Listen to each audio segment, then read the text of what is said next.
Ephesate kyanga Paul lai khak bungthum Chris a Pathian thuguk hiai ziakin ke Paul no zentel te ziaka Chris Jesu hen tapa in no te adia Pathian he pi na sep na pia ka ka hi dan na za tham ta ding uhi husia kilak na tungton a Chris thugok ka kiang a thei saka dan te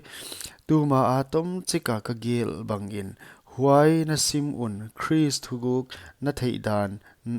ka theidan na thei ding uhi tu huna asol tak siang tho te le zol nei siang tho te kyanga kha thei saka a om bangin tu ma lam in mi hing ta te kyang a thei sakina om nge ke hi hiai thugu hiai a hi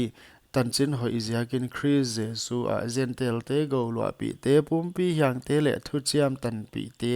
a hi uhi a hi theina a thil hi theina na sep dan bang a pathian he pi na thon piak bang zel in huai tanchin hoi na sem tu ding a bol ka hi ke mi siang tho teng la ka neu pen sang a neu zo kyanga hiai he pi na pia ka hi Chris hau sang na sui khiak wa lo zentel te kyanga gen ding in huan pathian thil bang kim siam pa a tang ton a sel a na om thugo ki sel bang a hi a chi mi teng musak ding in pathian pil na chi teng van mun te a kumpi vai hom te le thunei na te kyanga saptuam te zang a tu huna thei sak a hi na ding in hiai atang ton thil tup dung zui a topa Chris Jesu a atup le sep dan a hi Chris Jesu igin ziakin ama maingal na le kimwan na to lut thei na inei hi huchi in no te ziaka gim thuak ziakin lungkelo ding in ka hon ngen hi huai te na thupi na u a hi Ephesate ading a Paul thum na huai ziakin itopa Jesu Chris pa ma ka huk din hi leile wana in kwan chiteng min phua khiak na pa athupi na haudan bang zela ama kha ziaka mi hing sunglam a